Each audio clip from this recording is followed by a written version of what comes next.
Hola, buenas tardes. Me presento. Yo soy Daniela Medina, residente de último año de nefrología, para quien no me conozca. Y bueno, aquí también está parte del equipo de trasplante, el doctor Gallego, el doctor Santana, las auxiliares Pilar y Olga. En la charla de hoy vamos a empezar hablando un poquito de estadística del trasplante y luego vamos a explicar qué es el trasplante, qué tipos hay, quién puede ser trasplantado, en qué consiste la lista de espera, las complicaciones y los resultados. Comenzamos con un poco de historia. El primer trasplante renal se realizó en Boston en 1954 y 11 años más tarde hicimos el primer trasplante aquí en nuestro país, en el Clínic de Barcelona. Poco a poco se han ido incrementando el número de trasplantes en España hasta encabezar la lista mundial con el número de donantes. En esta comparación de nuestro país con el resto de países más desarrollados del mundo, pues ganamos. Tenemos un 40,2% de donantes por millón de población. Estos son los datos del último año, de 2022. Batimos récord, se realizaron 5.383 trasplantes en general, no solo de riñón, y aumentamos la tasa de donantes por cada millón de habitantes del año anterior, llegamos a un 46,3.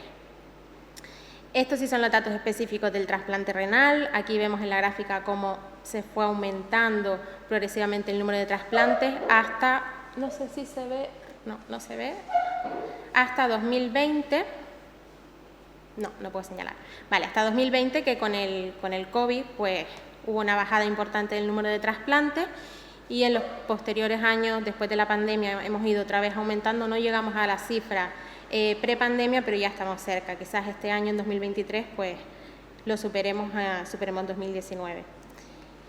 Estos son los datos de trasplante renal por comunidades autónomas. En nuestra comunidad, en Canarias, el año pasado se hicieron 124 trasplantes renales.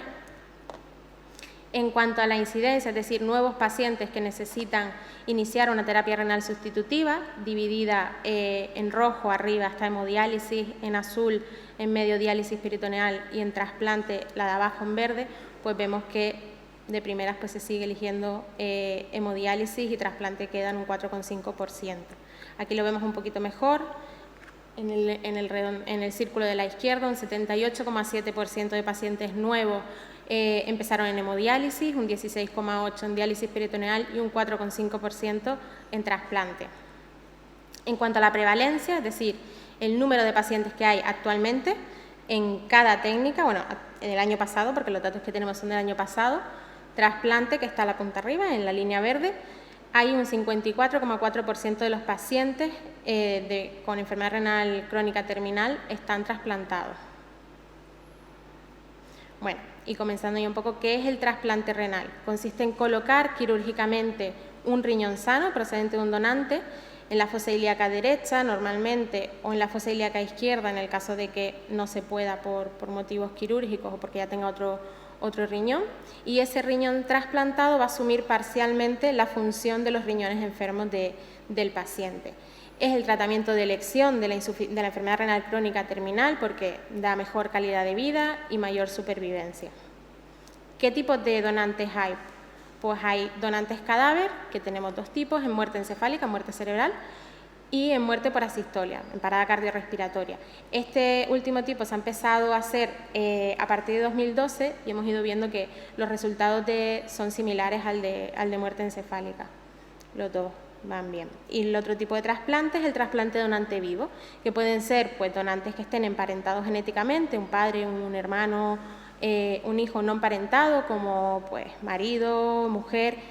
Y también tenemos otro tipo de trasplante donante vivo, que es el cruzado. No sé si se ve muy bien, si se ve muy pequeño, pero en la imagen de abajo a la derecha vemos como hay dos parejas. El donante que le va a donar a su receptor no es compatible, y hay otra pareja que tampoco es compatible, pero entre sí lo son. Entonces, el donante de la pareja 1 le va a donar a la pareja 2 y el donante de la pareja 2 le dona al 1. Aquí vemos un poco como en azulito son los donantes en asistolia, como desde que se ha empezado en 2012 ha ido aumentando el número de donantes en asistolia. Arriba en amarillo, donante vivo, que se ha mantenido estable, no ha disminuido, pero deberíamos intentar aumentarlo un poquito más. Esta gráfica, que Es a lo mejor un poco complicado de entender, pero lo que viene a decir, cada color azul, cada franja de color, corresponde a una franja de edad. Y actualmente nuestros donantes, la edad media de nuestros donantes es de entre 45 y 80 años, mientras que si nos vamos al principio, al 2000, 2001, había un porcentaje importante de donantes entre 16 y 30 años. Actualmente, por fortuna, pues es entre los 45 y los 80 años, no hay tanto fallecido joven. ¿Quién puede ser trasplantado? Pues nos lo deberíamos plantear en cualquier paciente que tenga una enfermedad renal crónica terminal, que ya esté en hemodiálisis o diálisis peritoneal, o que todavía esté en consulta ERCA, pero que tenga un aclaramiento menor del 15%. Nos lo valoramos y en el caso de que haya contraindicaciones, pues bueno. Contraindicaciones absolutas, sobre todo por la medicación que se va a usar, pues serían infecciones activas, neoplasias activas, afectación orgánica grave, porque la medicación la medicación que se usa pues lo empeoraría. Enfermedad psiquiátrica descompensada, por ejemplo, porque el uso de corticoides pues lo descompensaría aún más. Y luego hay otras contraindicaciones relativas que valoraremos en cada paciente. Por ejemplo, pues la obesidad no es una contraindicación como tal, pero si podemos esperar un poquito y optimizarlo, pues mejor, pero no es una contraindicación. Entonces, ¿cuáles son los pasos a seguir? Estamos en la consulta de enfermedad renal crónica avanzada, tenemos un paciente con enfermedad renal terminal que ya necesita ir pensando empezar una terapia renal sustitutiva. Valoramos al paciente. Si tiene contraindicación para trasplante, pues ya directamente lo preparamos para empezar diálisis. Si no tiene ninguna contraindicación, lo primero pues buscar algún donante vivo. El paciente, si tiene algún donante vivo, pues se estudiarán a todos los donantes, se hará una evaluación preliminar, se elegirá uno de los donantes y será un estudio completo, una evaluación completa y se mirará la compatibilidad. En el caso de que sean compatibles, pues se hace el trasplante o donación cruzada en el caso de que no sean del todo compatibles y haya una pareja de cruzado. Si no tienen donante vivo, pues no pasa nada, se incluye en lista de espera de donante cadáver. ¿Y qué es necesario para incluirnos en lista de espera? Pues hay que hacer una historia clínica completa, una exploración física, analítica, ver los anticuerpos, un ecocardio, una serie de pruebas, escáner de tórax, de abdomen, ver los vasos, una angiota para ver los vasitos, si los vasitos están bien para unir el riñón trasplantado, y luego ya específicos que valoraremos en cada paciente. Si estamos ante un hombre de mediana edad, pues habrá que mirar la próstata. Una mujer, pues una mamografía y citología. Si el paciente ha tenido algún infarto, pues completar la historia cardiológica. Luego eso lo iremos adecuando según el paciente que tengamos. Esta ha sido la evolución de la lista de espera del trasplante renal en los últimos años. La línea rosa corresponde al número de pacientes que están en lista y la línea azul los pacientes que se han trasplantado. Como vemos, pues hemos ido aumentando el número de trasplantes, pero la lista de espera está estable, no ha disminuido. Puede ser que ahora metemos a más gente en lista de espera. Qué bueno. A ver. Aquí está dividido por comunidad, a la derecha del todo Canarias. La barrita azul corresponde a los pacientes que estaban en diálisis a final de 2021 y en naranja los pacientes que estaban incluidos en lista de espera durante ese año, con lo cual tenemos un porcentaje de un 6,9% de pacientes en lista de espera. Y una vez que ya estamos en lista de espera, ¿cómo se seleccionan a los posibles receptores cuando sale un donante? Lo primero que se mira son los pacientes con urgencia cero. Esto quiere decir pacientes que su única salida es trasplantarse. Puede ser que estén en hemodiálisis, que no tengan más accesos vasculares y que necesiten un riñón ya. Primero se les ofrece a ellos. Luego a los PATI, que son pacientes que tienen muchos anticuerpos.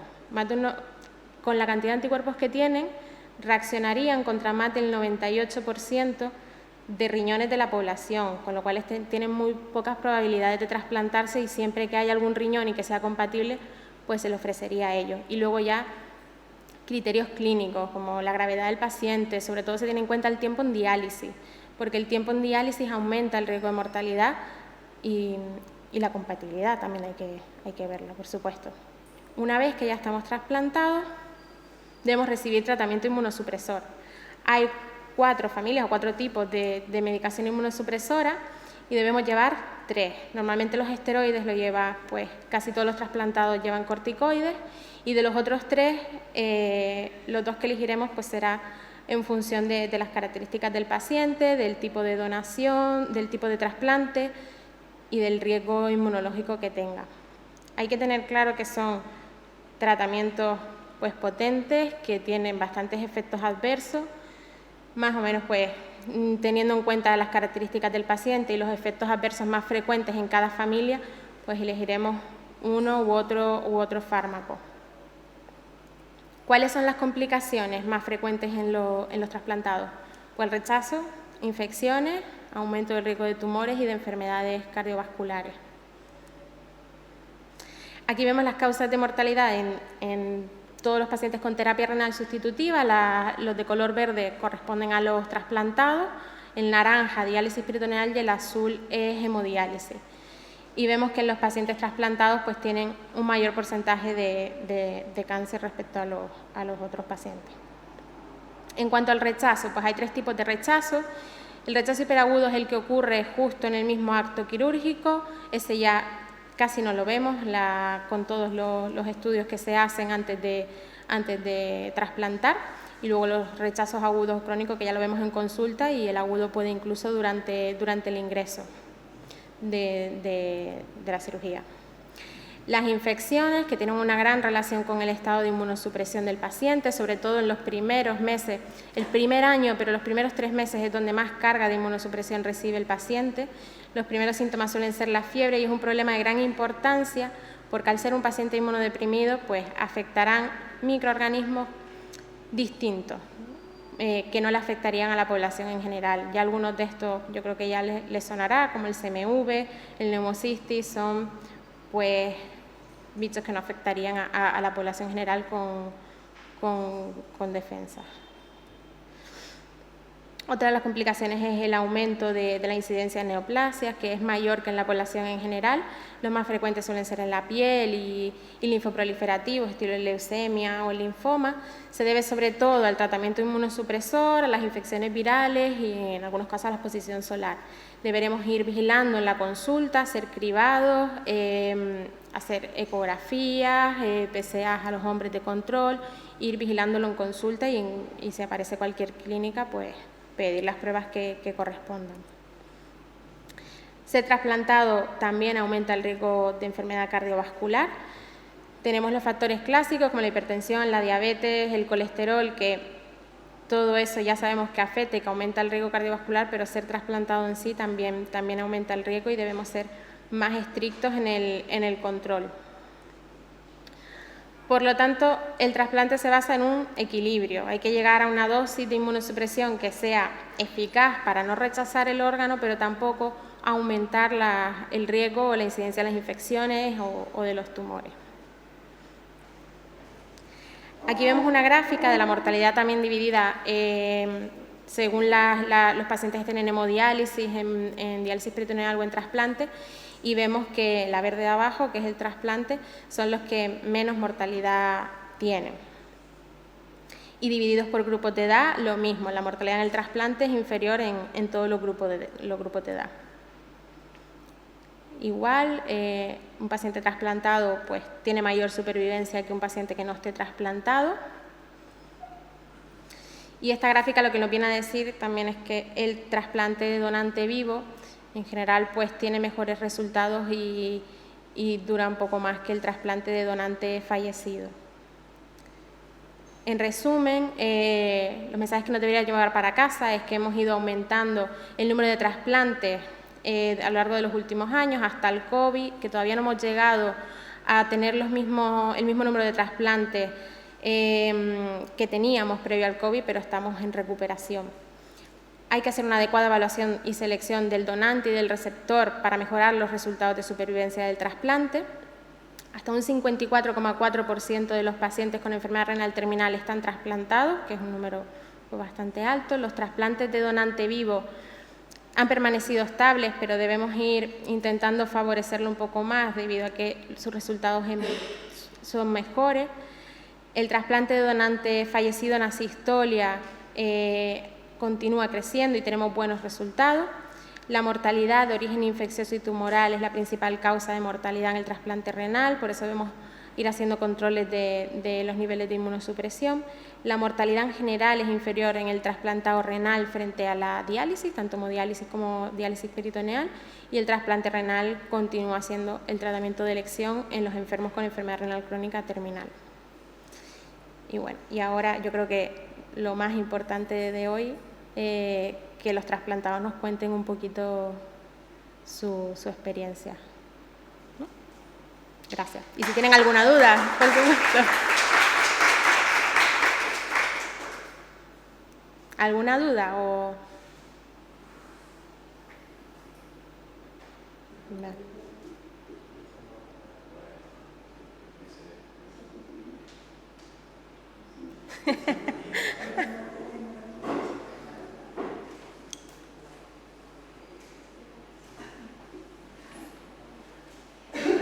Buenas tardes, mi nombre es Isabel Falcón y yo estoy trasplantada desde hace 11 años, ¿vale?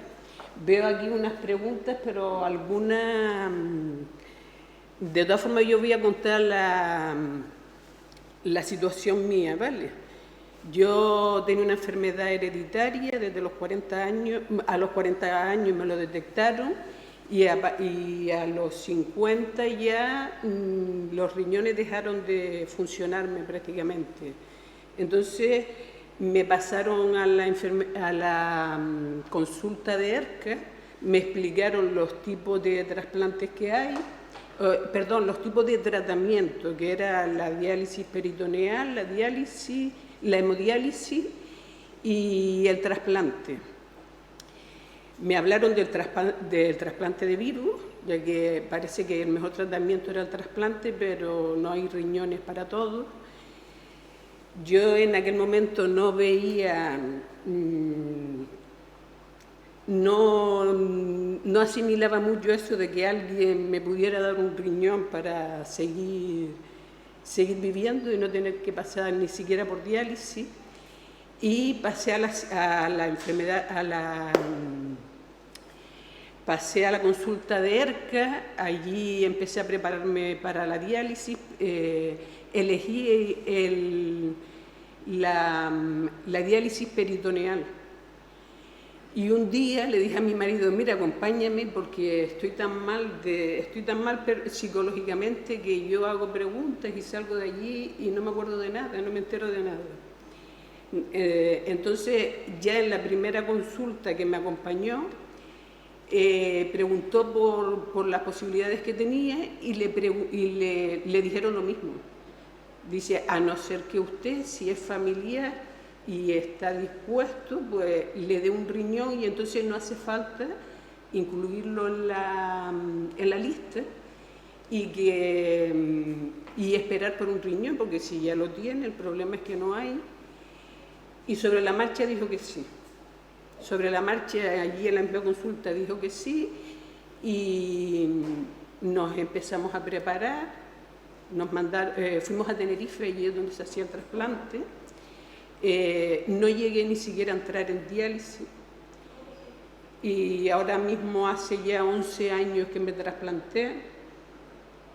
La verdad que estoy muy bien, no he tenido grandes problemas, pequeñas cosas, pero ni siquiera he estado ingresada hasta el momento. Y bueno, yo un poco pues animar a la gente que esté en esa situación, que necesite el riñón, hablar con la familia, porque por ejemplo yo que no me atrevía, mi marido enseguida se prestó voluntario, pero también algunos de mis hermanos, o sea que yo cuando fui a Tenerife a que se hiciera el estudio ya llevaba incluso los primeros análisis de mis hermanos que también estaban dispuestos a donarme. O sea que yo creo que hay más gente dispuesta de lo que uno piensa y a mí me ha proporcionado una vida maravillosa hasta el momento y mi marido está bien también. Yo siempre digo, tiene 69 años y sigue trabajando, o sea que lo único que le costó fue 5 o 6 días que estuvo allí y después unos días más para recuperarse en mi casa. Y no sé qué otra cosa podría comentarles. A ver, yo creo que lo que pueden esperar los médicos de los pacientes trasplantados es que se cuiden, ¿no? Que se cuiden y que sigan sus consejos, que sigan los tratamientos, que bueno, que si nosotros seguimos los consejos de los médicos, nos cuidamos, tomamos las medicinas que nos dicen, pues vamos a vivir bien y yo creo que más tiempo. No sé si sería interesante también, si quieres contar algo de tu experiencia o...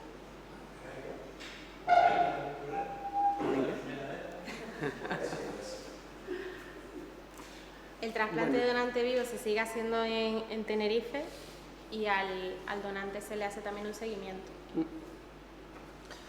Bueno, buenos días. Me llamo Pepe Juan Acosta y nada, más o menos la historia que ha contado es esta. El momento que llegué a la consulta fui más bien a acompañarla porque yo en realidad no sabía, hasta ese momento no sabía lo que tenía. Y bueno, su cabecita andaba dando vueltas, pero no me lo contaba. Y llegué un día, justamente era vecino nuestro, ¿cómo se llama? El doctor Vega. Doctor Vega. Yo en un principio estaba estudiando medicina, o empecé, y lo dejé. Y me dice el doctor Vega, yo a ti te conozco. Y pues no lo sé.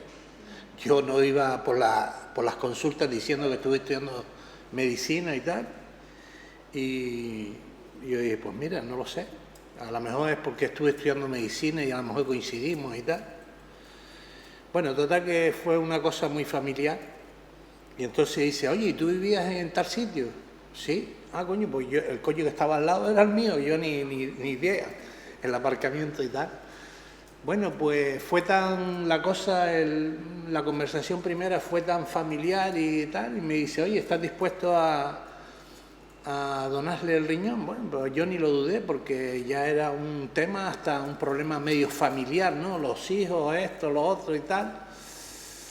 Ya tú tenías la baja, me parece, ¿no? Sí. Sí, ya tenía la baja del colegio, ella daba clase y tal. Y vamos, no lo dudé, empezaron a hacerme unas pruebas, mira, en un principio es compatible, pero mira, te tienes que ir a Tenerife a seguir haciéndote una serie de pruebas y tal. Llega allá, eran cosas que me iba sorprendiendo cuando incluso tengo que ir a juzgado. Y yo digo, oh, ¿y esto qué es? Bueno, pues a ver si de alguna manera estaba coaccionado, no estabas coaccionado y demás. Bueno, al final todo salió perfecto. La verdad que estuve 2 o 3 días un poco jodido, pero más bien era porque me dieron un... y yo, poco más o menos, como me sentía algo, pum, pum. Bueno, me pasé 3 o 4 días colgado, pero total. Pero bueno, a la semana no, un viernes, un sábado me dieron el alta, me vine, por la noche me llevaron a un restaurante, imagínate, me llevaron a un restaurante y nada, a partir de ahí pues me recuperé 2 o 3 días más y se acabó la historia. Aquí se acabó la historia. Ella se cuida, todos los días camina, yo creo que más o menos lleva las indicaciones de los médicos, las lleva más o menos bien. Dime. Que tú tienes una revisión una vez al año, pero... Bueno, por supuesto, tengo una revisión al año, pero para los nada, que no lo sepan, bien. de cara a los que me están oyendo. Todos los años me hacen alguna revisión y demás, y no sé, este año me toca algo del corazón o no sé. Sí, pero vamos, que está bien. Pero yo creo que de alguna manera te van haciendo todos los años algunas revisiones extraoficiales que yo lo agradezco en el fondo. Y bueno, y todos los años, bueno, seguimos de alguna manera, seguimos yendo a Tenerife, no sé el por qué, pero no lo sé, no sé si es que se puede hacer aquí o es que seguimos, o es que mi mujer se querrá ir allá para después irnos a comer, o no sé, la verdad que no lo sé. No, porque el trasplante se hizo ayer, los trasplantes de vivo tienen una revisión ahí en Tenerife una vez al año. De todos modos, no sé, si hay alguno que se va a trasplantar y quiere preguntarme, trasplantar no, va a ser algún donante y está aquí presente, que pregunte. No sé, no hay ninguno, ¿no? Pues esa es mi historia, o nuestra historia.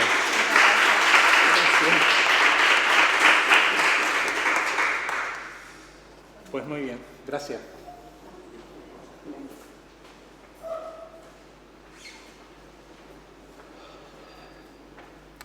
Pues nada, yo me llamo Javier, tengo 41 años y llevo trasplantado también de donante cadáver en este caso, 2 años y medio, un poquito más. La verdad es que a mí me preguntan los meses previos al trasplante, mientras estaba en lista de espera, en mi caso fueron 9 años los que estuve esperando en diálisis, estuve 4 años y medio casi en diálisis peritoneal y luego pasé a hemodiálisis domiciliaria, que es otra opción más, aparte de la hemodiálisis pura, es en el domicilio. Y estuve también 4 años y pico, hasta que por fin llegó el trasplante. En mi caso era, como tú hablabas antes, de los pacientes PATI, estaba hiperinmunizado y por eso costó tanto encontrar un riñón. Pero nada, al final llegó y yo empecé desde los 13 años, empecé con problemas de riñón. Aguanté con la función renal que tenía cada vez peor hasta los 30 que empecé en diálisis y a los 39 fue cuando me trasplanté. ¿Cómo me ha cambiado la vida? Pues me ha cambiado la vida absolutamente. Nada que ver con antes, desde que te encuentras mucho mejor, tu autoestima mejora, tu estado de ánimo mejora, puedes hacer cosas que antes no podías, puedes viajar con mayor libertad, tienes más tiempo para emplearlo en otras cosas, vamos, cambia totalmente. Y con respecto a qué puedo mejorar, pues la verdad es que poca cosa puedo mejorar con respecto al servicio que ofrecen y la verdad que en todo momento son un apoyo impresionante y siempre lo han sido, siempre disponibles y en ese aspecto no tengo ninguna queja. Es verdad que tenía alguna dificultad después del trasplante, pero bueno, ahí hemos ido capeando temporal con ayuda de los médicos y la verdad que muy bien, ha sido una pasada el cambio. Y no sé si tienen alguna pregunta también, pero... Disculpa, no te entendí bien, trató tanto porque necesitabas hiperinmunizado. Hiperinmunizado, que tenía más cantidad de anticuerpos de lo normal, entonces... Es decir, por ejemplo, me llamaron para trasplante en 4 ocasiones. Las 3 primeras me rechazaron porque siempre aparecía algún tipo de anticuerpo que era incompatible con el riñón del donante. Tenía exceso, eso puede ser por varias causas, como transfusiones, embarazos y otras historias, pero en mi caso no había sido ninguna de esas causas, realmente nunca se supo por qué, pero sí es verdad que tenía más cantidad de anticuerpos de lo normal, digamos. En defensa frente a posible donante. Si hay pacientes que tienen mucha defensa frente a esos posibles donantes y el poder acceder a un riñón compatible les es más difícil como la persona. Sí, eso se mira y se sabe. Eso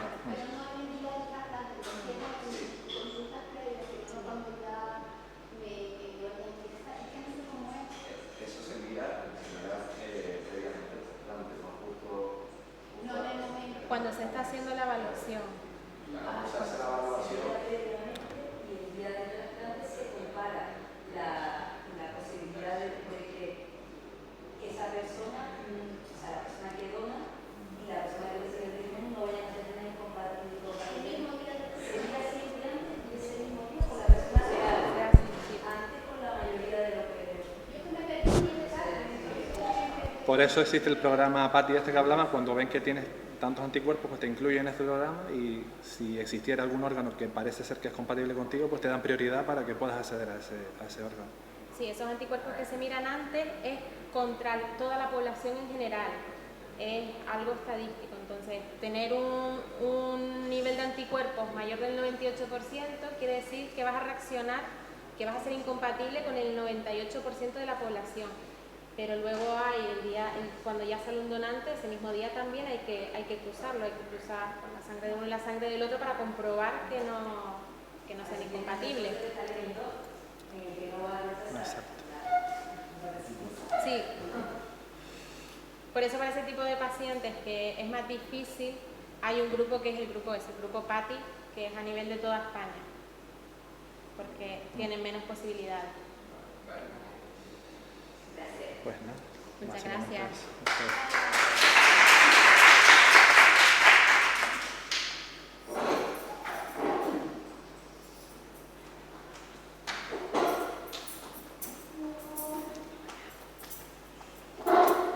buenos días. Mi nombre es Carmen, tengo 53 años y soy trasplantada desde hace 1 año y 8 meses, aproximadamente, sí, 1 año y 8 meses.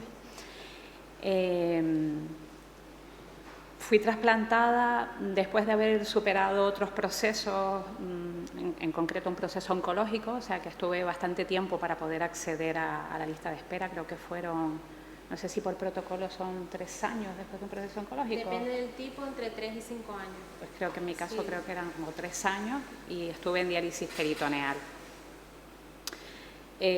¿Por qué elegí diálisis peritoneal? Pues para mí era súper importante no pasar mucho tiempo en el hospital y además las recomendaciones médicas, las recomendaciones de los nefrólogos era que era un paciente apto para ese tipo de diálisis, ¿no? Con lo cual esa fue mi opción. Tengo un hermano trasplantado y él había optado por la hemodiálisis y es verdad que a él le sorprendió muchísimo mi decisión por la diálisis peritoneal porque decía que iba a invadir el ámbito familiar con mi día a día, ¿no? Entonces es cierto que ahí hubo un momento en el que me lo planteé, pero luego dije, no, yo creo, ¿sabes? Comento esto por si hay alguien con esa duda, ¿no? Yo creo que darle naturalidad y normalidad a las cosas ayuda a que el proceso avance.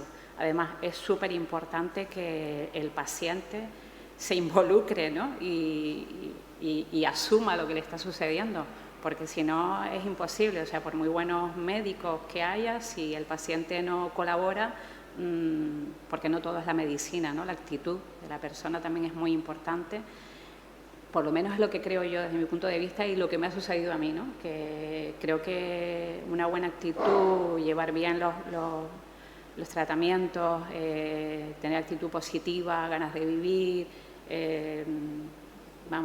ser positiva, ¿no? En resumen, creo que es muy importante, supongo que en cualquier proceso médico, pero en caso en el trasplante, pues sí que es mucho más, ¿no? Y bueno, en el trasplante he tenido varios bachillos, pero superables, ¿vale? No quiere decir que porque la situación se complique en algún momento no merezca la pena, todo lo contrario. Yo actualmente sigo con controles cada mes y medio, 2 meses, ¿no? O sea, soy asidua al Negrín. Pero evidentemente la calidad de vida que tenía antes y la que tengo ahora es muy distinta, ¿no? O sea, ahora tengo más vitalidad, de hecho estoy practicando pilates terapéutico y tengo energía, hombre, no para desarrollar una jornada laboral de 8 horas, pero sí para levantarme y tener una rutina y, bueno, tomarme mis descansos durante el día, pero vamos, no es comparable como cuando estaba en diálisis, ¿no? Que en diálisis estaba como muy cansada, muy agotada. O sea que el proceso, vamos, aunque sea duro, merece la pena. Y bueno, ya han visto en la presentación que hay complicaciones, pero eso no les tiene que dar temor ni miedo, ¿no? Porque a cualquier persona le puede suceder cualquier cosa, o sea que nosotros tengamos esa... Y cualquier técnica tiene sus complicaciones. El trasplante es el que tiene la mayor supervivencia y el que mejor calidad de vida ofrece, pero como ella bien dice, también requiere un esfuerzo. No es nos ponemos el trasplante y nos hemos curado, no, seguimos siendo enfermos renales que tenemos que tener pues cuidado con la medicación, ser muy estrictos, venir a las consultas, que sobre todo los 3 primeros meses somos un poco pesados, los vemos bastante y requiere una disciplina también ser trasplantado. Es que hay que tomar conciencia de lo que estás viviendo, ¿no? Y ser responsable, porque bueno, creo que la base está en eso, ¿no? Las ganas de vivir que tengas y un poco en eso, en olvidarte de que ya no puedes realizar la vida que llevabas antes de comenzar el proceso de la enfermedad, ¿no? Y es un poco aceptación y responsabilidad, bueno, creo yo, ¿no? Que es importante y al final, pues, entre los médicos y los pacientes con esa actitud, pues se hace un buen equipo y todo fluye, todo funciona. Y en cuanto a las preguntas, ¿vale? Yo la primera diría que, bueno, para mí fue una sorpresa porque yo estaba concienciada de que tenía que esperar mucho tiempo para entrar en la lista de trasplantes, ¿no? Y para mí fue una sorpresa cuando me llamaron y me dijeron, nada, vente con el bolso y bueno, pues me fui con el bolso y ya no salí de allí hasta un mes después, porque me tocó la época de COVID y tuve alguna pequeña complicación y tuve que estar aislada. Y bueno, pero todo es superable, no quiere decir que no sea difícil, que no sea duro, pero al final todo eso te fortalece, ni más ni menos, ¿no? Al final eso te fortalece. ¿Y qué espero del trasplante renal? Pues bueno, yo espero poder vivir mucho tiempo, poder vivir mucho tiempo y ver crecer a mi hijo y compartir y disfrutar la vida, ¿no? Que es lo principal. ¿Cómo me ha cambiado la vida? Pues para muchísimo mejor, mucha más calidad de vida. ¿Qué es lo que me ha parecido más difícil? Pues claro, es que como yo vengo de otro proceso anterior donde estuve con quimio, con radio y todo este tema, no es que lo del trasplante no haya sido importante, pero igual puedo decir a lo mejor en global que sí es verdad que he tenido 5 años de muchos procesos médicos, muchos tratamientos. La verdad es que a día de hoy, si me preguntan que cómo lo superé, digo, pues mira, no lo sé. Yo creo que todo el mundo tiene en su interior esa fuerza natural que hace que te superes y que quieras avanzar y que salgas adelante. Y sobre todo, pues cuando vengan las cosas, no te hundas, ¿no? No te quedes sentado, sino intenta mirar hacia los lados, ver dónde tienes apoyo, dónde hay soluciones, ¿no? Y tratar de salir adelante. Evidentemente los médicos esperan de los pacientes que cumplamos, ¿no? Sí. Porque supongo que para un doctor ver a un paciente en buen estado después de un proceso de diálisis, o sea, de hemodiálisis o de diálisis peritoneal es importantísimo. Y ¿cómo podríamos mejorar? Bueno, yo hablaría desde la parte de paciente. Yo creo que es súper importante que los pacientes acudan a este tipo de charlas, que se informen, que si tienen dudas que pregunten, que se involucren, ¿sabes? Eso es súper importante. No tienen que tener ni vergüenza ni miedo, no sé, o sea, es que es una pena que haya al alcance de todos los pacientes este tipo de información y que no se aproveche, ¿no? Porque puede ser que en este momento a lo mejor esos pacientes estén invadidos por el miedo y no se atrevan a dar el paso, pero es que aquí se van a sentir mucho mejor, estando solos, dándole vueltas a la cabeza sin respuestas. Así que... Y sobre todo los primeros meses que son más duros, es un Claro. cambio totalmente distinto a hemodiálisis, totalmente distinto a diálisis peritoneal, es aprender Sí. algo nuevo y es algo que es complicado, el manejar la medicación, y a lo mejor entre ustedes se pueden también apoyar, que sería Sí. que sería bueno. Supongo que no, que el fin de estas charlas es para eso, Sí. ¿no? Para aclarar dudas. Así que Comenta mucho que el primer mes es como un cambio muy grande, muy drástico. sí, porque ¿Me oye? Sí. Que el primer mes es como un cambio muy grande o como muy drástico, Te ref- pero ¿a qué se refiere con ¿te ese refieres cambio? después del trasplante? Sí, Son fármacos nuevos que nunca has oído, son fármacos Claro. complicados que hay que tomar en ayunas, seguir una serie de normas.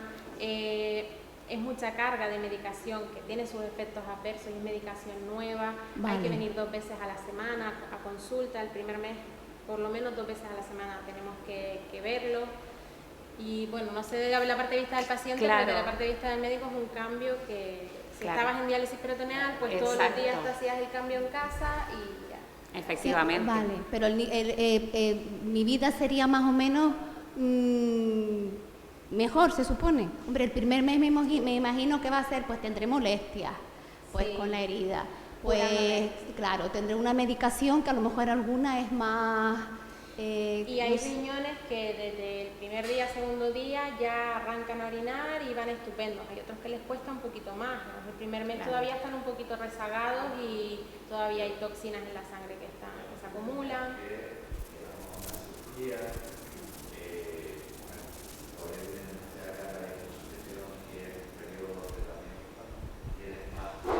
Probabilidad de tener infecciones, de tener rechazos, de tener complicaciones, ¿vale?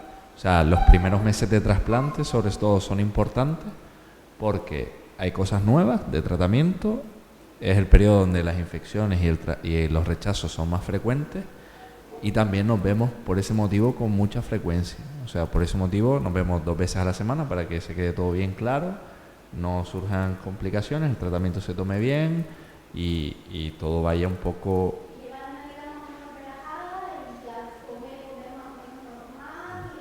Sí, en cuanto a la comida y demás, sí, relativamente normal y vida los primeros meses tiene cierta limitación en cuanto a pues evitar aglomeraciones, ciertas actividades, todo ese tipo de cosas, pero ya luego a partir del tercer mes, cuarto, ya es una vida progresivamente que vas ampliando todo eso y se va normalizando. De nada. Pues nada más de mi parte. Gracias.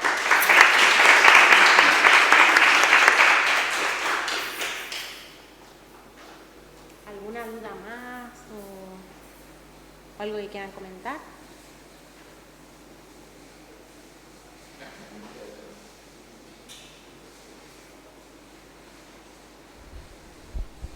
Bueno, yo creo que para los que me conocen, y los que no me conocen por vía telemática, soy Roberto Gallego, uno de los compañeros más de trasplante. Felicitar a la doctora Medina por la charla que nos ha dado y la experiencia de nuestros pacientes, una experiencia fantástica que lo que hace es animar a la gente a que se trasplante, ¿no? Yo creo que los mensajes que ha dado por último doctora Medina, que es la técnica de elección, es el tratamiento de elección, yo creo que es un mensaje que todos nos lo llevamos a casa y lo sabemos. Pero también es verdad que por la pregunta que hacía aquí la compañera y le contestaba el doctor Santana, los primeros meses del trasplante no son fáciles, y podemos decir 3 o 4 meses.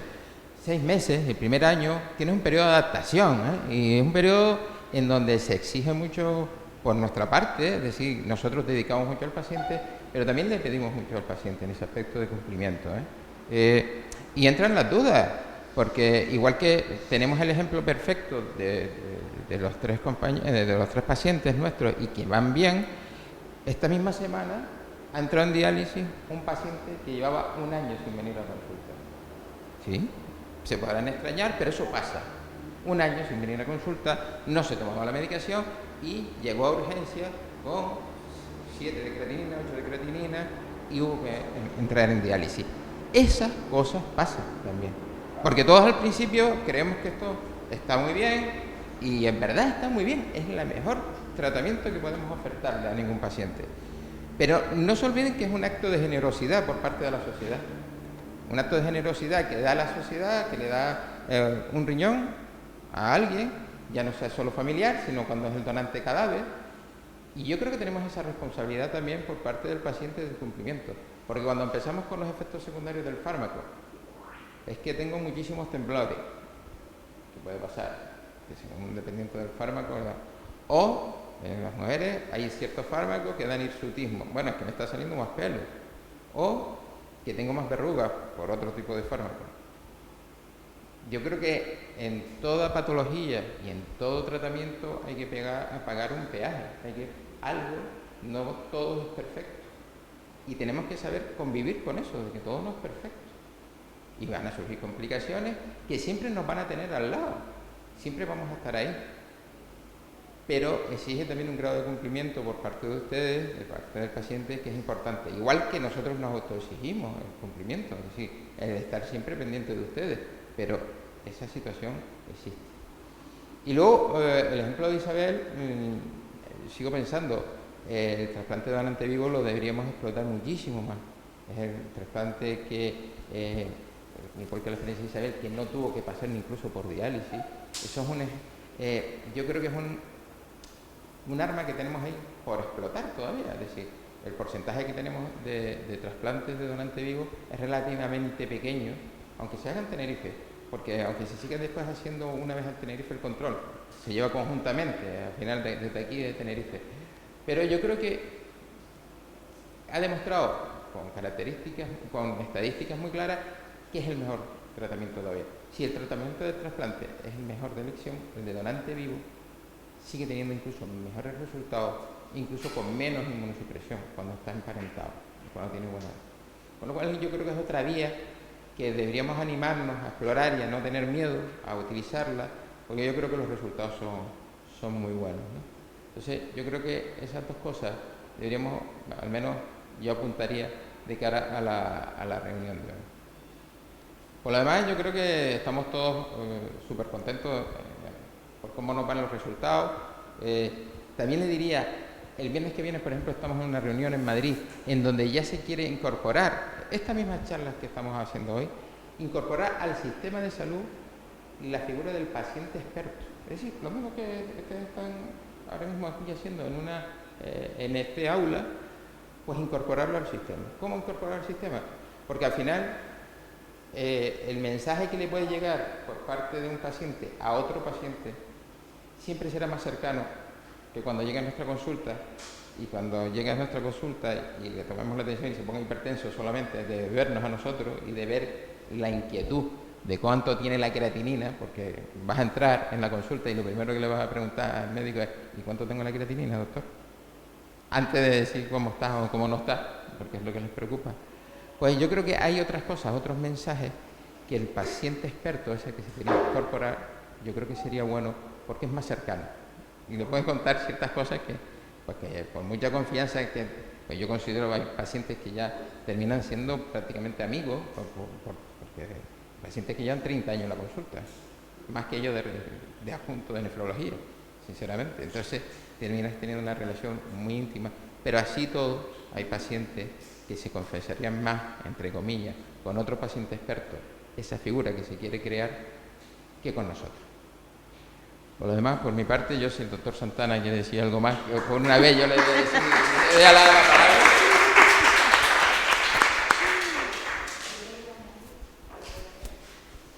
Yo quería añadir que con referencia a lo que acaba de comentar, hay un proyecto en el Insular que se llama Mentoring, en conjunto con Alcer, en el que también estoy incluida, y precisamente es eso, ¿no? O sea, los pacientes ya con experiencia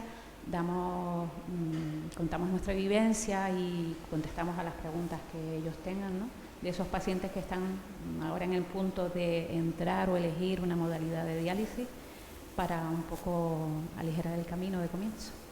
Así, pero bueno, justo la primera charla es el próximo día 4, el miércoles 4, en el Insular, o sea que estamos empezando a arrancar.